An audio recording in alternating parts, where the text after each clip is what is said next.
하나님의 말씀을 한 목소리로 봉독하겠습니다. 유대인의 큰 무리가 예수께서 여기 계신 줄을 알고 오니 이는 예수만 보기 위함이 아니요 죽은 자 가운데서 살리신 나사로도 보려 함이로라. 대제사장들이 나사로까지 죽이려고 모의하니 나사로 때문에 많은 유대인이 가서 예수를 믿음이로라. 그 이튿날에는 명절에 온 큰 무리가 예수께서 예루살렘으로 오신다는 것을 듣고 종려나무 가지를 가지고 맞으러 나가 외치되 호산나 찬송하리로다. 주의 이름으로 오시는 이 곧 이스라엘의 왕이시여 하더라.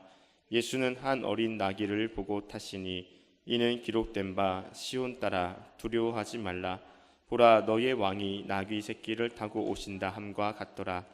제자들은 처음에 이 일을 깨닫지 못하였다가 예수께서 영광을 얻으신 후에야 이것이 예수께 대하여 기록된 것임과 사람들이 예수께 이같이 한 것임이 생각났더라. 나사로를 무덤에서 불러내어 죽은 자 가운데서 살리실 때에 함께 있던 무리가 증언한지라. 이에 무리가 예수를 맞음은 이 표적 행하심을 들었음이로라. 바리새인들이 서로 말하되 볼지어다 너희 하는 일이 쓸데없다. 보라, 온 세상이 그를 따르는도다 하니라. 아멘. 담임 목사님께서 군중의 함성이라는 제목으로 말씀 선포해 주시겠습니다. 할렐루야. 오늘은 기독교 절기로서는 종료주일입니다. 종료주일은 예수님께서 십자가에 달려 주시기 바로 전주일로서 예루살렘을 향해 입성한 날입니다. 성탄절은 아기 예수의 탄생 때문에 기쁨과 환희가 넘치는 절기라고 했다면 종료주일은 예수님의 본격적인 십자가의 고난의 시작입니다. 오늘부터 맞게 되는 이 한 주간은 하나님의 아들 예수님의 처참한 고난이 있는 반면에 죽음을 깨뜨리고 다시 살아나시는 부활의 대역사가 펼쳐지는 시점이라는 점에서 큰 의미가 있습니다.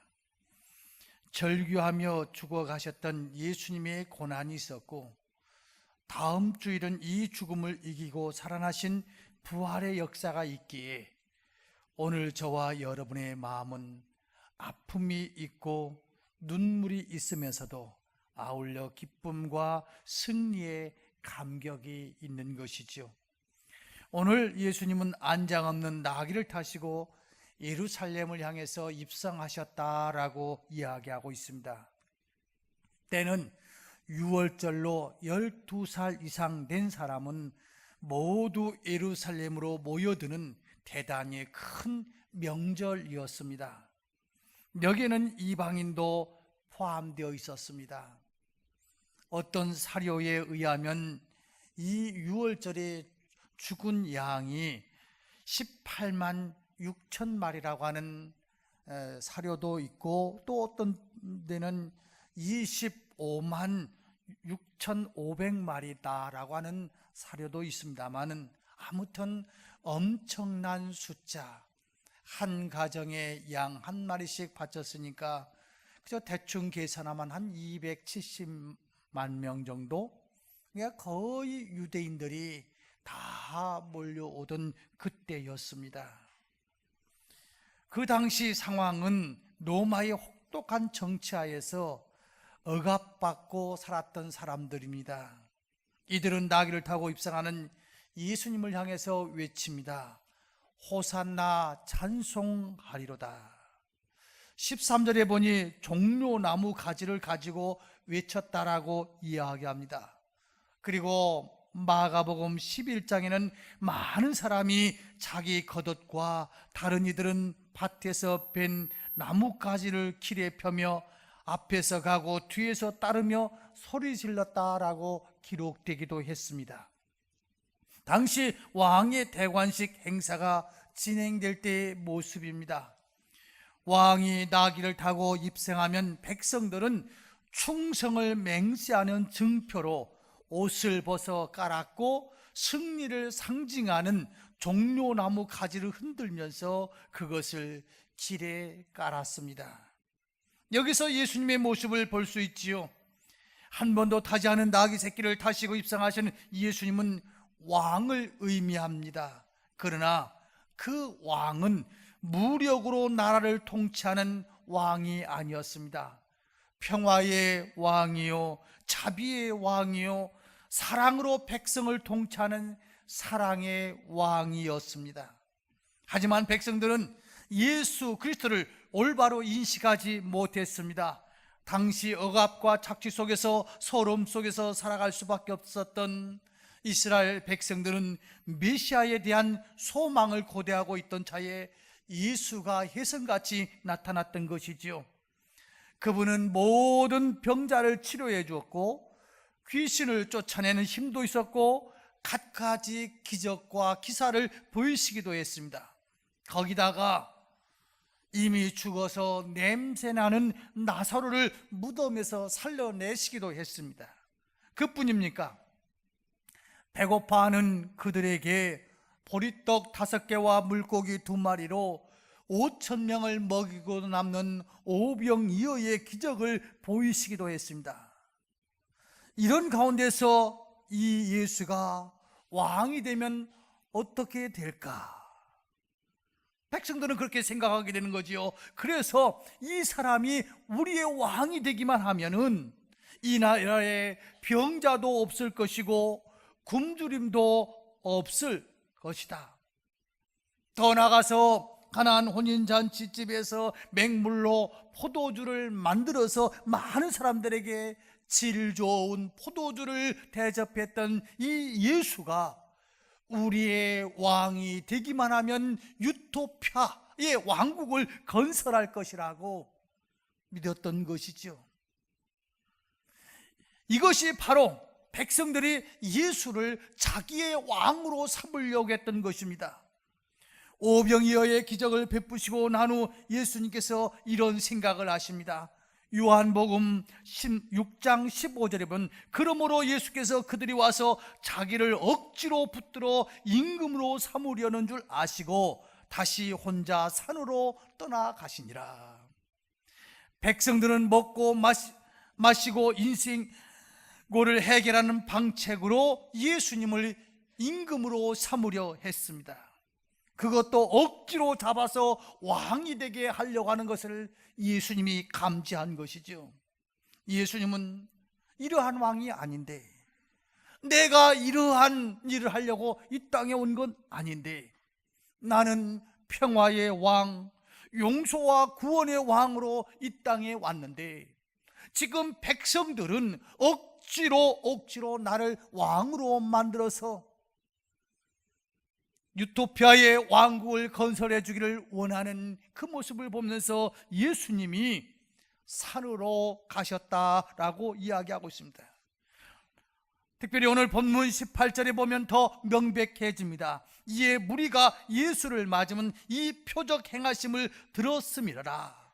지금 수많은 사람들이 호산나 호산나 나무를 베다가 깔아드리기도 하고 충성을 맹세하는 증표로 자기 옷을 벗어서 깔아주기도 하지만은 이게 어디에서 이런 힘이 생기고 이러한 분위기가 생겼느냐 하면은 바로 예수의 그 표적을 많이 행했다고 하는 것을 들었기 때문이라는 겁니다. 백성들은 이러한 마음으로 호산나를 불렀습니다. 호산나 찬송하려다 주의 이름으로 오시는 이 곧 이스라엘의 왕이여 하더라. 호산나라는 말은 히브리어로 지금 구원하소서라고 하는 말입니다. 호산나, 즉 지금 구원하여 주옵소서. 이들이 생각하기에 예수가 혁명가로서 괴력을 발휘하기만 한다면은 우리는 노마로부터 자유함을 얻을 수 있고 경제로부터 자유함, 건강으로부터 자유함, 모든 면에서 잘 살 수 있다고 하는 사실을 믿었기에, 그렇게 느껴졌기에 예수여 혁명가로서의 괴력을 발휘하여 달라고, 우리의 왕이 되어서 당신이 지금까지 했던 그 표적과 기사를 통해서 우리에게 건강 주고 물질 주고 자유 주고, 다시 말하면 때려 부수고 짓밟고 꺾고 분쇄해서라도 우리에게 자유를 줄 수 있는 사람은, 우리로 하여금 편하게 살 수 있는 사람은 당신밖에 없으니 당신이 우리의 왕이 되어달라고 이야기하는 겁니다. 예수님은 혁명가가 아닌 사랑의 왕으로서 인류의 모든 죄를 용서하시고 구속하셨으며 십자가를 앞에 두고 지금 무거운 발걸음을 한 걸음 한 걸음 뛰고 있는데, 무리들은 지금 혁명을 꿈꾸고 있습니다. 예수님은 보다 더 큰 십자가를 생각하고 있는데 이들은 십자가 없는 영광을 생각하고 있습니다. 십자가를 앞에 두고 번민하셨던 주님을 한번 생각해 보십시오. 겟세마네 동산에서 땀방울이 변하여 핏방울이 되도록 기도하셨던 주님의 그 심정을 헤아려 보십시오. 얼마나 절규하며 기도하셨으면 땀방울이 핏방울처럼 흘러내렸을까요? 사랑하는 여러분, 겟세마네 동산에서 예수님은 왜 피를 흘리시며 기도한 것입니까? 왜 혈관이 팽창되고 터져서 피가 온 몸에 흘러나오실 정도로 기도하셨습니까? 바로 나의 죄 때문입니다. 먹물보다 검고 오물보다 더 더러운 나의 죄 때문에 기도하시고 십자가를 지신 것 아닙니까? 그러나 오늘 종로주일에 호산나를 부르며 환호하는 무리들을 보십시오. 메시아를 오해해도 너무 큰 오해를 하고 있습니다. 오늘날 현대 교인들의 큰 문제가 무엇입니까? 내가 예수 믿으면 치유함을 받고 사업장이 잘 되고 만사 형통하는 그 부분만을 생각하고 있고, 십자가의 고난은 생각하고 있지 않습니다. 우리에게 필요한 것이지만은 순서가 바뀌면 참 이상해집니다. 예를 들면은 여러분들이 지금 다 양발을 신고 구두를 신으셨을 것입니다. 양발이 필요합니다. 구두가 필요합니다.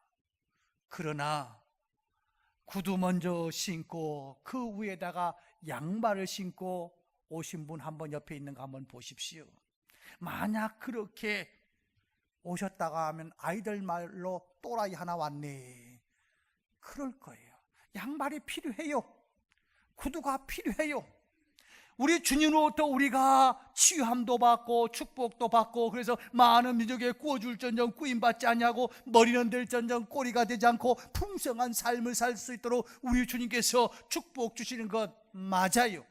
그런데 순서가 바뀌면 안 된다는 겁니다. 부활이라고 하는 것은, 부활의 영광은 죽음이 전제된 부활입니다. 영광이라고 하는 것은 고난과 땀 흘림과 눈물의 결실이 영광으로 나타난 것이지, 만약 그 순서가 바뀌어가지고 고난이 없는 영광, 죽음이 없는 부활, 십자가가 없는 구원을 생각한다면 아주 엄청난 잘못입니다. 그런데 지금 이 당시 이스라엘 백성들이 호산나 호산사 나는 당신에게 충성을 맹세합니다 하고 자기 옷을 벗어서 예수님 가시는 길을 깔아드렸지만은, 그러나 그것이 무엇 때문에 그렇습니까? 내 이익과 내 편안함과 나의 잘됨의 목적이었다는 사실입니다. 그 자체가 나쁜 다른 것은 아니에요. 그런데 여러분과 저의 삶의 신앙생활에 십자가는 없는 영광만을 생각합니다. 시간 하나를 계획하는데도 내 시간을 먼저 생각하고 그 다음에 하나님의 시간을 따져봅니다. 모든 순서가 되바뀌었어요. 나의 삶의 주인이 예수 그리스도가 아니고 내가 내 마음의 의자 속에 가장 가운데에 내가 앉아 있습니다. 설교를 들어도 내 귀에 즐겁게 그 소리가 나와야 되고, 찬양을 들어도 내가 좋아하는 곡조에 찬양이 나와야 되고, 교회를 와도 다른 사람이 먼저 나한테 인사를 해야 되고, 저 식당에서 밥을 해도 내 식성에 맞는 그 밥과 메뉴가 나와야 되고, 예배 시간 하나를 정하는 것도 내 시간에 맞는 예배 시간이 돼야 되고, 내 아이 주일학교 보내도 선생님이 내 자녀에게 제일 관심을 갖고, 아이가 빠지면 나는 그 아이를 위해서 기도하지 않고 우리 선생님이 그 아이를 위해서 와서 데리고 가야 되고, 모든 것들이 필요하기는 해요. 여러분들이 이야기하는 거 필요하기는 해요. 그러나 순서가 바뀌어서는 안 됩니다. 오늘 우리 주님의 아픔이 무엇이었습니까? 십자가를 지는 것보다도 지금 이 수많은 백성들 호산나라고 외치는 그들의 의도가 하나님의 영광이 아니라 내 삶이 우선인 그들을 향해서 우리 주님은 마태복음 16장 24절에서 자기 십자가를 지고 나를 따를 것이라고, 누가복음 14장 27절에서 누구든지 자기 십자가를 지고 나를 따르지 않는 자도 능히 내 제자가 되지 못할 거라고, 마태복음 10장 36절에서도 또 자기 십자가를 지고 나를 따르지 않는 자도 내게 합당하지 아니하다라고 이야기하고 있습니다. 우리 주님께서 사랑하는 제자들에게 이렇게 외친 그 의미가 무엇입니까? 십자가를 지고 나를 따르라고 하는 이 말씀은 곧 죽음을 의미하는 겁니다. 다시 말해 나를 따라오려거든 너는 형장으로 끌려가 죽어야 한다는 의미를 담고 있습니다. 이 십자가란 고통을 당하는 정도의 고난이 아닙니다. 참기 어려운 정도의 시련이 아닙니다. 손과 발이 못 박히는 고통이요, 영원히 음부에 떨어지는 심판의 고통입니다. 십자가를 지고 나를 따르라는 예수님의 말씀을 여러분들은 어떻게 생각하십니까? 오늘 종료주일을 맞이하면서 십자가에 달려 죽으시기 위해서 평화의 왕, 사랑의 왕으로 입성하시는 주님의 모습을 깊이 새겨야 합니다. 지금 우리의 등대에는 내가 져야 될 십자가가 있습니다. 이 십자가는 고난이요, 눈물이요, 순교적인 믿음의 자세입니다. 눈물을 흘리며 씨앗을 뿌리지 아니하면 기쁨의 단을 가지고 올 수 없다라고 이야기하고 있습니다. 우리 하나님의 사랑, 하나님의 축복 맞아요. 그런데 요사이 아이들이 하나밖에 없으니까 선생님들이 교육하는 것을 포기했대요. 옛날 쥐봉 그거 이렇게 봉이 하나 있잖아요. 아예 그걸 안 갖고 간대요. 왜냐하면 잘못해서 감정이, 아이들이 선생님하고 눈 째리고 쳐다보면은 선생님도 사람이니까 이 자식이 한 대 때렸다가는 바로 부모가 찾아가고, 그것도 선생님한테 오는 것도 아니고 바로 교장실로 쳐들어오는 그런 부모 앞에서 에이, 내가 이래야 뭐해, 그냥 그러면 못 본 척 하지 한다고 그래요.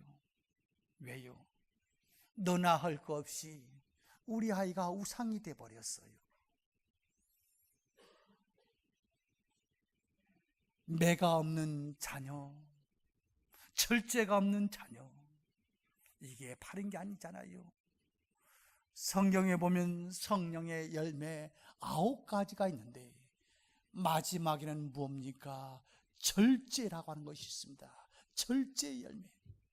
사랑에 절제가 없으면 안 돼요. 다시 말하면 십자가가 없는 신앙은, 거룩한 십자가의 부담이 없는 신앙인들은 어떻게 보면은 아주 하룻밤에 대나무가 쭉 자란 것 같지만, 어떤 나무가 쭉 자란 것 같지만 거기에 조금만 바람이 불면 다 꺾여져 버리는 안타까운 인생들 아니겠습니까? 오늘 주님 호산나 호산나 자기의 옷을 깔아주면서 충성을 맹세하고 승리를 상징하면서 나무를 흔들고 있지만은, 그래 너희들의 그 의미가 무엇이냐? 지금 너의 방향과 나의 방향은 달라. 나는 너희들 주홍빛보다 붉은 죄, 이것을 해결하기 위해서, 구원의 사역을 완성하기 위해서 나는 십자가를 지러 가는데, 너희들은 내 힘을 가지고 잘 살아보겠다고 외치고 있는데 이건 아니야. 우리 주님은 그렇게 이야기하고 있습니다. 사랑하는 성도 여러분, 우리가 신앙생활하는 목적이 무엇입니까? 내 자녀 잘 되고, 내가 잘 되고, 내 배가 든든하기 위해서 예수 믿습니까? 번지수를 잘못 찾으셨습니다. 진정한 번지수는 예수 그리스도 때문에, 내가 구원의 대열에 낄 수 있는 그 감격 때문에, 아직도 모르는 그들을 향해서 그 길을 알려주는 그 십자가를 나도 감당하겠다고 하는 그 자세부터 출발하고 나면은, 그 다음에 하나님께서 먹여주시고 입혀주시고 머리는 될전정 꼬리가 되지 않게 하시고 많은 민족에 구워줄전정 꾸임받지 아니하도록 하는 것이지, 고난이 십자가 없는 그것은 진정한 축복이 아닙니다. 한번 마지막으로 한번 옆 사람 한번 보십시오. 서로 인사 좀 할까요? 옆에 앉아주셔서 감사합니다. 한번 아래 위 이렇게 쫙 살펴보십시오. 그 사람에게 지금 50억이 주어지면 그 돈 가지고 저 1차, 2차, 3차 헤매러 돌아다닐 사람인지, 아니면은 갑질할 사람인지, 아니면 내게 맡겨주신 거 가지고 하나님의 영광을 위해서 잘 쓸 건지.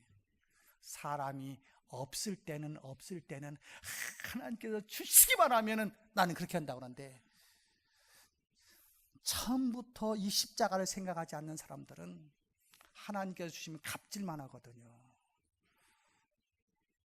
그래서 안 주시는 거예요. 고난부터 생각합니다. 고난, 십자가가 있는 그 사람은, 가만히 보십시오. 한 가지만 말씀드리고 말씀을 맺을게요. 장학헌금 내는 사람은 누군지 아세요? 돈 많은 사람이 아니요, 김밥 할머니들이. 왜냐하면 학교 다니고 싶었는데 진짜 돈이 없어서 못 갔거든요.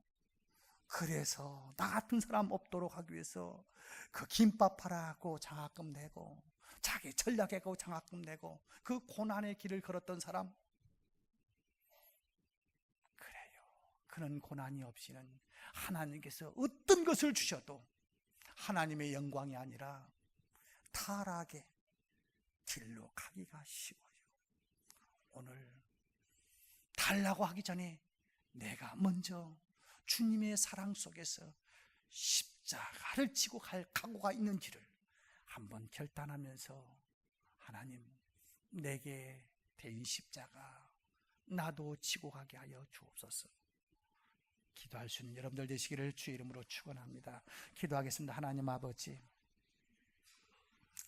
우리는 예수 믿는 것이 오늘 호산나를 외치고 있는 그들처럼 저 혁명가의 괴력을 통해서 우리에게 먹거리가 해결되게 하고, 저 혁명가의 괴력을 통해서 죽었던 자를 살리게 하고, 저 혁명가의 괴력을 통해서 로마 전국을 뒤엎어서 우리에게 평화를 갖다 주고, 오직 나만을 채우기 위한 예수를 지금 바라보면서 호산나 호산나 외치고 있지 않습니까?